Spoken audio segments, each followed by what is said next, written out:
मराठमोळ्याचा वेध आणि आपुलकीची सेवा देणारे आपले news channel Erala news. Satara Sangli जिल्ह्यातील पालखी सोहळ्यांचा शासकीय मान सन्मान यादीमध्ये समाविष्ट व्हावा या मागणीसाठी वडगाव येथील जयराम स्वामी मठाचे मठाधिपती विठ्ठल स्वामी महाराज सोमवार दिनांक 16 जून पासून संत सकुबाई यांच्या नगरीतील कराड शहरातील तहसीलदार कार्यालयासमोर आंदोलन करणार आहेत। आषाढी एकादशी यात्रा 2025 करिता मानाच्या 10 पालख्यांसोबतच्या 1109 दिंड्यांना प्रतिदिंडी 20,000 रुपये अनुदान वितरित करण्यास मान्यता देण्यात येत असल्याचा शासन निर्णय नुकताच जारी करण्यात आला। गतवर्षी आषाढी एकादशी यात्रा सन 2024 करिता मानाच्या 10 पालख्यांसोबत येणाऱ्या प्रत्येक दिंडीला 20,000 रुपये इतके अनुदान सामाजिक न्याय आणि विशेष सहाय्य विभागामार्फत देण्याबाबत प्रशासकीय मान्यता देण्यात आली होती। त्यानुसार 2023-24 मध्ये विभागीय आयुक्त पुणे यांच्याकडून एकूण 1109 दिंड्यांची यादी प्राप्त झाली होती। यावर्षी देखील दिंड्यांना प्रतिदिंडी 20,000 रुपये त्याप्रमाणे एकूण 2,21,80,000 रुपये अनुदान वितरित करण्यास मान्यता देण्यात आली आहे। वास्तविक पाहता दिंडी सोहळा चालकांना वाहन आणि इतर यंत्रणा उभारण्याच्या दृष्टीने माजी मुख्यमंत्री एकनाथ शिंदे यांच्या सरकारने ही योजना जाहीर केली। मात्र त्यांच्या स्वतःच्या जिल्ह्यातील अनेक वर्षांची मोठी परंपरा असणाऱ्या जयराम स्वामी पालखी सोहळा तसेच श्री गाडगेनाथ पालखी सोहळा, श्री शेकोबादादा दिंडी सोहळा, ब्रह्मचैतन्य गोंदवलेकर महाराज दिंडी सोहळा, श्री सेवागिरी महाराज पालखी सोहळा या आणि इतर दिंडी सोहळ्यांच्या मानाच्या यादीमध्ये समावेश नाही। या मागणीकडे लक्ष वेधण्यासाठी विठ्ठल स्वामी महाराज सोमवार दिनांक 16 जून रोजी दुपारी 4 वाजल्यापासून कराड तहसीलदार कार्यालयाच्या आवारात धरणे आंदोलन करणार आहेत। तर इतर दिंडी सोहळ्याचे पदाधिकारी, कार्यकर्ते तसेच वारकरी संप्रदायातील अनेक कार्यकर्ते आंदोलनस्थळी भजन करून टाळ मृदुंगाचा गजर करत शासनाचे लक्ष वेधून घेणार आहेत।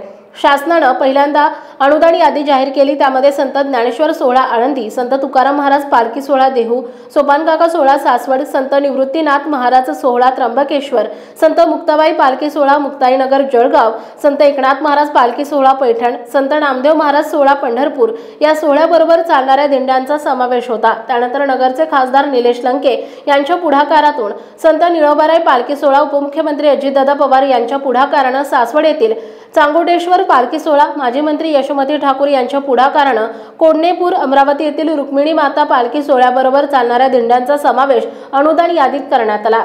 सातारा सांगलीसह कोकणातून येणाऱ्या दिंडी सोहळ्यांना अनुदान यादीमध्ये समावेश करण्यासाठी उपमुख्यमंत्री एकनाथ शिंदे, पालकमंत्री शंभूराज देसाई, ग्रामीण विकास मंत्री जयकुमार गोरे, बांधकाम मंत्री श्री छत्रपती शिवेंद्रराजे भोसले, मदत आणि पुनर्वसन मंत्री मकरंद पाटील, खासदार उदयनराजे भोसले, भाजप जिल्हाध्यक्ष आमदार अतुलबाबा भोसले, कृष्ण खोरे महामंडळाचे उपाध्यक्ष आमदार महेशदादा शिंदे, आमदार मनोजदादा घोरपडे यापैकी कोणीतरी मायबाप होणार का असा सवाल वारकऱ्यांमध्ये उपस्थित होतोय।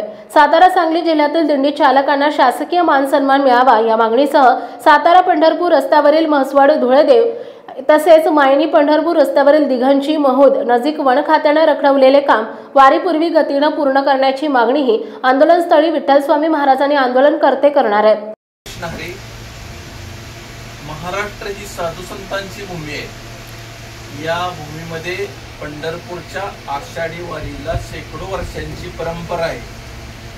ही वारी वृद्धिगत व्हावी, वारकरी दिंडी चालकांच्या अडीअडचणी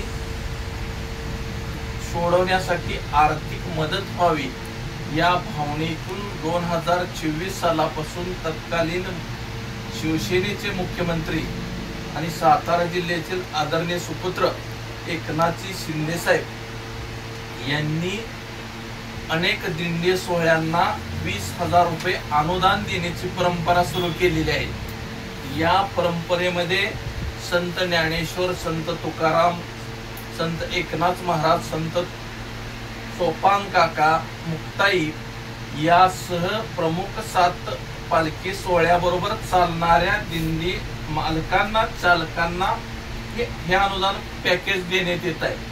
नंतर कोरोना नंतर यामध्ये 3 मोठ्या सोहळ्याचा सहभाग अनुदान प्रक्रियेमध्ये वाढवला। पण हे करत असतानाच या ज्यांनी निर्णय घेतला त्या एकनाथ शिंदे साहेबांच्याच सातारा जिल्ह्यातून जाणारे अनेक मानांकित आणि परंपरा असणारे सोहळे अनुदान प्रोसेस त्यामुळे मानपान सोहळ्यापासून वंचित ठेवले गेले आहेत। या संदर्भात आपल्याशी आज एरळा स्टुडिओमध्ये बातचीत करण्यासाठी आलेले आहेत वडगाव येथील पुरातन जयराम स्वामी मठाचे मठाधिपती परमपूज्य विठ्ठल स्वामी महाराज। हा महाराज, नेमका काय आहे विषय आपण भाविक आणि श्रोत्यांना समजावून सांगितलं तर बरं होईल। रामकृष्ण हरी, सातारा जिल्हा ही साधू संतांची पवित्र अशी भूमी, शूरवीरांची भूमी आहे। त्याचबरोबर सातारा जिल्ह्यात एक ऐतिहासिक असा सोहळा, ज्ञानोबांचा सोहळा चालू करण्यामागे सातारा जिल्हाच आहे। त्याचबरोबर जगद्गुरू तुकाराम महाराजांचे पूर्वेचे आश्रमीचे जे पूर्वज आहेत ते सातारा जिल्ह्यातील आहेत आणि पंढरपूर भूमी ही पूर्वी ही सातारा जिल्ह्यामध्येच होती, नंतर सोलापूर जिल्हा झालेला आहे। आणि अशा वेळेला पंढरपूरमध्ये ज्या वेळेला अनेक पालखी सोहळे जातात, त्यामध्ये जयराम स्वामी महाराजांचा पालखी सोहळा, मच्छिंद्रनाथ महाराजांचा पालखी सोहळा, संत गाडगेनाथ महाराजांचा पालखी सोहळा आणि आपल्या खटाव तालुक्यातील आणखीन संत शेकोबादारांचा पालखी सोहळा, हे संत पंढरपूरला ते स्वतःही जात होते आणि त्यांच्या माघारी त्यांच्या मुशीजाने पंढरपूरची वारी परंपरा चालू ठेवली। गेले अनेक वर्ष राज्य शासनाचा कुठलाही अनुदानाचा विषय कधी त्यांच्यापर्यंत आला नाही ना, कुठल्या बैठकीला कधी बोलवलं नाही। आतापर्यंत आमच्या मनामध्ये आणि लोकांच्या सगळ्या जवळमध्ये लोकांच्या मनामध्ये हे पालखी सोहळे, पण नंतरच्या काळामध्ये मानाच्या सात पालख्या होत्या आणि संतांचा कधी वादाचा विषय नव्हता आणि अजूनही नाही। मानाचे सात पालखी करत आम्ही आतापर्यंत कधी मानपानाची अपेक्षा धरली, कारण की संत वचन असं आहे, न लगे मुक्तीधन संपदा संत संग देई सदा। आम्ही आपला पंढरपूरची वारी आपल्या परंपरा ह्याच्याशी निगडतो, पण आताच्या काळामध्ये पूर्वी पालखी सोहळे हे आमचे सगळे कमी संख्या वाढल्यामुळं राज्य शासनाची कुठलीही मदत नाही आणि वारकऱ्यांच्या काही अडचणी आहेत त्या समोर मांडताना अनेक अडचणी निर्माण राहिल्या। त्यामध्ये कोरोनाच्या काळामध्ये राज्य शासनानं काही निकष लावले पालखी सोहळ्याचे, त्यामध्ये 7 मानाच्या पालखी सोहळ्या एसटी पंढरपूरला गेल्या, त्यामध्ये 3 परत पालखी सोहळे वाढले। त्यामध्ये निळोबार आहे, चांगोटेश्वर आणि रुक्मिणी आई साहेब यांचे 3 वाढले। ठीक आहे, आमचं त्याही मध्ये म्हणतात, त्या 7च्या मध्ये 3 वाढल्या, त्या झाल्या 10 आणि 10 नंतर पुन्हा असा विषय झाला की सातारा जिल्ह्याबरोबर महाराष्ट्रामध्ये अनेक काही संत आहेत, पण जयराम स्वामी महाराजांचा पालखी सोहळा आहे, मच्छिंद्रनाथ यांचा पालखी सोहळा आहे, गाडगेनाथ महाराजांचा पालखी सोहळा आहे, संत सुख आता चालू झाले त्यांचा पालखी सोहळा आहे, समर्थ रामदास स्वामी यांचा सुद्धा पूर्वीपासूनचा पालखी सोहळा आहे। त्याचबरोबर सेवागिरी महाराज आत्ताचे संत आहेत, गोंदवलेकर महाराज हे संत मांदेळी सातारा जिल्हा फार मोठे आहे। महाराष्ट्राच्या जर अनेक संत परंपरेत जर बघितलं तर हा जो सरकारचा निकष आहे की मानाच्या 10 मान, आम्हाला सगळ्यात ते जीवाला लागले ते हा शब्द, आम्हाला त्यांच्याकडून कुठली जास्त अपेक्षा नाही, पण मानमान करत जर त्या संतांच्या पालख्या मानाच्या असतील तर सातारा जिल्ह्याचे संत हे मानाचे नाहीत काही, जर प्रशासनानं उत्तर द्यावं।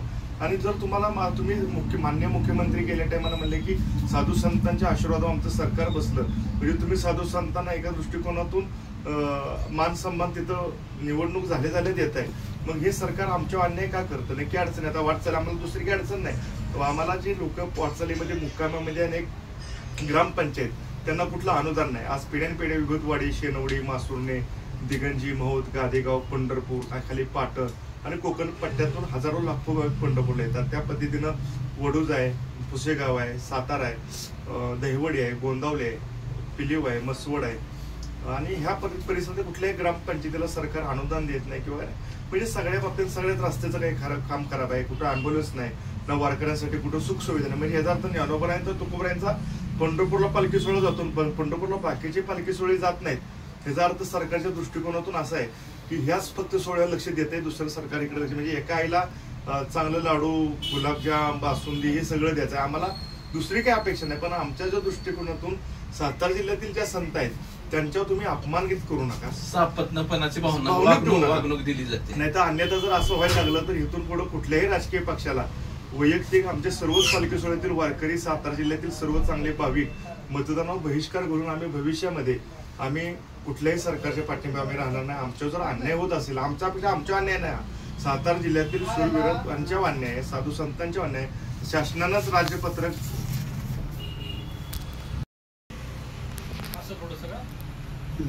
सातारा जिल्ह्यातील कोकण विभागातील सातारा सांगलीसह कोकण विभागातील पालखी सोहळ्यांना मान सन्मान मिळावा, अनुदान यादीत नाव वाढवावी या संदर्भात आपण काही प्रशासकीय पदाधिकारी पातळीवर पत्रव्यवहार केलाय का, करताय का? पहिल्यांदा मी सर्व सातारा जिल्ह्यातील 4 मंत्री महोदय, मुख्यमंत्री, उपमुख्यमंत्री सर्वांना निवेदन देऊन आलेलं आहे। पण ते निवेदन अशासाठी दिलेलं आहे की अनुदान हा आमचा पहिला विषय आमच्या मुळातच डोक्यात नाही, आमच्या डोक्यात फक्त मान आणि अपमान जर आमच्या जिल्ह्यातील संतांच्या जर सरकार अपमान करत असेल तर आम्हाला जिल्ह्याच्या स्वाभिमानामध्ये आम्हाला तो सगळ्यात मोठे पुस्तक आमच्या हृदयामध्ये तो शब्द लागू होतोय. तर त्याच मानाच्या पालखी असतील तर सातारा जिल्ह्यातील संत पंढरपूरला न जाता ते हैदराबादला कुठं फिरायचं श्रीकडे जातात. आम्ही पंढरपूरचे भक्त आहोत. आम्हाला ते जसं तुम्ही राज्यपत्रित मान्यतामध्ये ते 10 माना आणि एक सरकारचा एक GR आहे म्हणजे जो एकनाथ शिंदे साहेबांच्या निवेदनामध्ये दाखल झाला दिनांक 14 जुलै 2024 त्या ठिकाणी त्यांनी सगळे ज्ञानदेवी रचला पाया उभाले देवालया नामातयाचा किंकर तिने रचला रचना एकनाथ खांबा दिला भागवत तुका झाला से कळचं भजन करा संत बहिणाबाईंचं हे प्रमाण आहे. आणि त्या संत बहिणाबाईंना ज्यांनी उपदेश केला ते जयराम स्वामी महाराज वडगाव, ज्यांनी मच्छिंद्रनाथाची परंपरा वारकरी संप्रदाय मच्छिंद्राने गोरक्षाची केला. मच्छिंद्रनाथाची परंपरा ही सातारा जिल्ह्यातील आणि त्या साधू संतांच्या सरकार जर त्या मानाच्या सारख्या 10 पालख्या करत असतील तर आम्ही मुख्यमंत्री महोदयांच्या सकट सगळ्या निवेदन दिले की आम्ही आषाढीचा 16 म्हणजे मी तो 16 तारखेचा उपोषणाचा इशारा दिलाय पण पालखी तयारीच्या गडबडीमुळे यदा कदाचित माझं पुढे मागं होऊ शकतो. पण वाखरीवर सरकारला त्याचं उत्तर द्यावं लागेल की आम्ही अपमानित का आहोत. म्हणजे आमचे संत अपमानित असतील तर हे कशासाठी अपमानित सातारा जिल्ह्यात संतच नाही असं सरकारला वाटतंय. कारण नुसते आमच्याच अन्याय नाही तर कबीर महाराज यांची पूर्वीपासूनचा पालखी सोहळा हा पूर्वी काशी यात्रेतनं पंढरपूरला येत होता. मग मानाच्या यादीत कबीर महाराजांचंही नाव नाही वडगावकरांचं नाव नाही आणि सरकारच म्हणते 14 जुलै 2024 की ह्या सातारा जिल्ह्यातून परराज्यातून अनेक पालखी सोहळे येतात. त्यामध्ये स्पष्ट शब्दात त्यांनी सांगितलेलं आहे की संत तुकाराम महाराज माऊली ज्ञानेश्वर महाराज संत एकनाथ महाराज संत सोपनकाका पंढरपूरकर संत मुक्ताबाई संत नामदेव संत नरहरी महाराज संत जनार्दन स्वामी आणि संत जयराम स्वामी वडगावकर संत शिकोबादादा शिरसोडीकर संत गाडगेबाबा कोळे आणि मच्छिंद्रनाथ मच्छिंद्रगड म्हणजे हे सर्व पालखी सोहळे येतात. हे सरकारच GR मध्ये म्हणते. मग मानाच्या यादीमध्ये नाव नाही आणि GR मध्ये नाव आहे. नक्की शासनाचा सगळ्यात मोठा चुकीचा गैरसमज आहे की हे सर्व संत आजही आम्ही जरी शासनाच्या मान्यतेमध्ये नसलो तरी सरकारच्या सर्वसामान्यांच्या हृदयामध्ये आमचं आजही मानाचं स्थान आहे. आम्हाला सरकारनं ज्या वेळेला कुठलं अनुदान नाही दिलं कधी कुठलं आम्हाला बैठकीला नाही बोलवलं हे आमचे पालखी सोहळे ह्या परिसरातील पंढरपूरच्या परिसरातील अनेक गावांच्या सहकार्यावर आमचा पालखी सोहळा आजही टिकून आहे.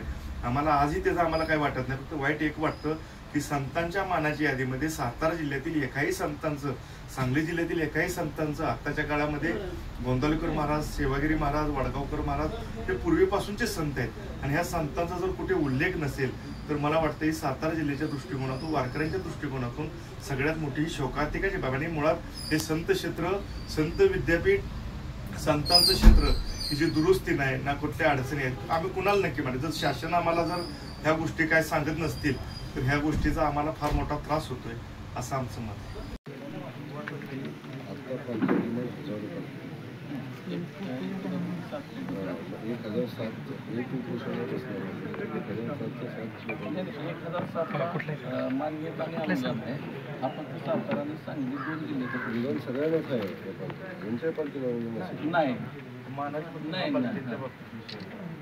मानाच्या दृष्टीमुळे कुठलीही बैठक शासकीय बैठक आम्हाला कुठल्याच गोष्टीला बोलून शासनाचं लक्ष वेधण्यासाठी फॉर्मॅलिटी करतो.